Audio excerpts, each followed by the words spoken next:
He won the NEPA's Funniest Comedian. Really good friend of mine, really funny guy. Come on up here, Zack Hammond.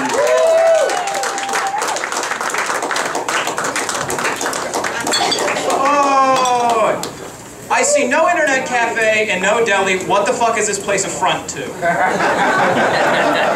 Because I got news for you. A front is more than just the sign out front, okay? It's the entire place. And you know the place is a front. You know the place is a front when somebody walks up to the counter and goes, "Let me get a half a kilo of ham."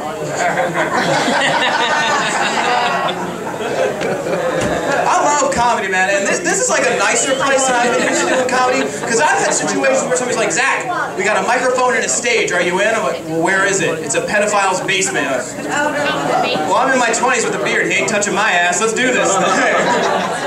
I opened one time for the band Shacked, which is insane enough as it is, but the band members are sitting at the bar. It's this big fat dude who looks like King Hippo from Mike Tyson's Punch-Out!, this tattooed up meth head, and this neo-Nazi carrying a gun ready to go, "Come on."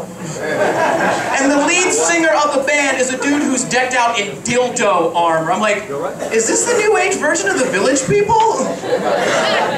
With their hit single, "You Gotta Fuck Her With Your C-O-C-K." And the entire time, the meth head is just staring a hole in me going, "I'm gonna rape you in the alley."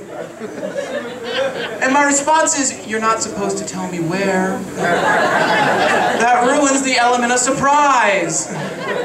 Now I know not to go into the alley afterwards." Well, that's as good a transition as any to talk about rape, right? My best friend goes to Frostburg State. They have these warning buttons on campus that if you push one, the cops will show up and help you. His buddy was so drunk one night, he pushed this thing for an hour and a half. Nobody showed up. Imagine if that were you. You stand there and go,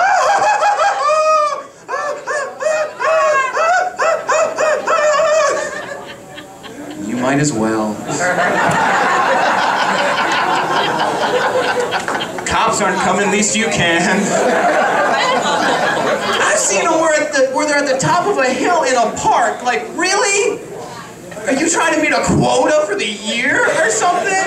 You got some lady running away. "I can make it." "No, I can't."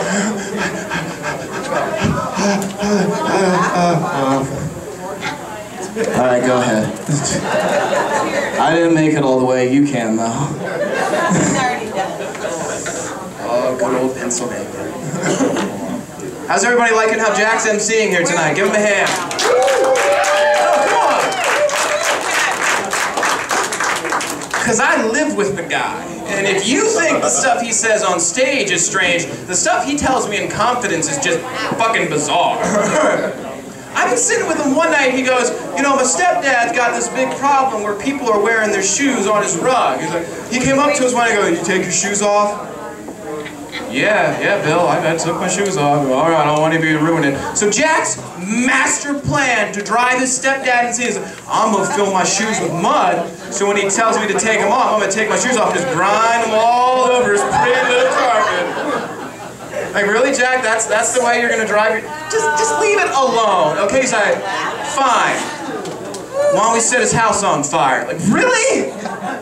He's like, "What was that joke you told me a while back? If you set a fire with something, you can't put out cadmium. If you start a fire with cadmium..." Why am I telling you this?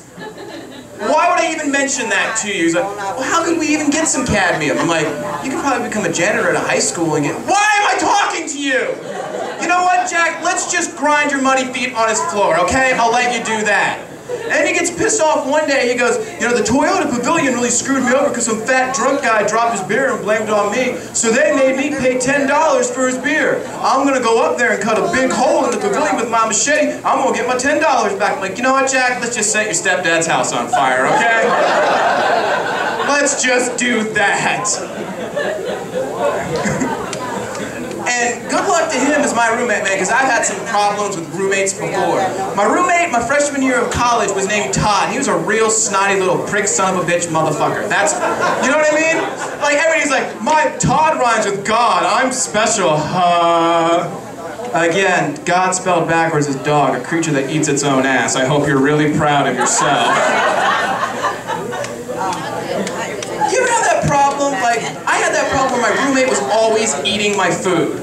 and never told me about it, so I had to catch him red-handed. So my grand master plan was to put sleeping pills in all the food I assumed he was consuming. So I just waited for the middle of the day. Been drinking my orange juice, haven't you, Todd? And then I did the natural male thing. I took out my balls and rubbed it in his face to prove that he's gay. And I took a picture of it with a caption that reads, "You're so gay with my balls in your face, faggot." I had that problem where, like, my roommate always had to take his phone call out in the hallway because everything is just far too important for everybody else to hear. I never did that. Anything that went on in my life, he knew about. Hello? Uh-huh. Well, it's just a rash. Oh, and there's pus. Oh, I'm good. Well, I mean, if you want to date Todd, that's fine. Just don't tell him about it. Uh-huh. Well, just go to the free clinic and they'll clear it up for you. Alright, I'll see you at Thanksgiving, Mom. Bye. I miss my mom, man. God rest her soul. She's not dead, I just wish she was. And like, I had to move in with Jack because my landlord had kicked me out for some shit I didn't even do. She sat me down one day and goes, "Zack, we need to talk about paying rent." I go, "But I didn't do that." She goes, "That's the problem." Oh, you want to explain to me why you didn't pay the rent? I was like, "I needed my money more than you wanted it. I didn't see you breaking in or anything, so I figured we were cool." But then when I moved out, my roommate, when we were taking all of our shit away, took my lamp. He took my fucking lamp. And it pissed me off because when I came back to the apartment, my Xbox 360 and my big screen TV were there, and he took my fucking lamp. There's plenty of other cool shit for you to take. Why you gotta take my fucking lamp? I can't even take that to small claims court. Be like, "What do you want, Mr. Hammond?" Like, "Deegan owes me a fucking lamp." You're like, "Mr. Hammond, we're getting tired of you coming in here every 3 months complaining about this lamp. If you just shut up and leave us alone, we'll just give you a lamp. Get the fuck out of here, okay?" So my response was to hawk his bed. So he called me a couple weeks later, "Zack, do you know where my bed is?" "Yeah, it was in my pocket for a while, but I heard everybody treats at Dairy Queen. And they were yumma-fucking-licious, man. Thank you so much for that treat."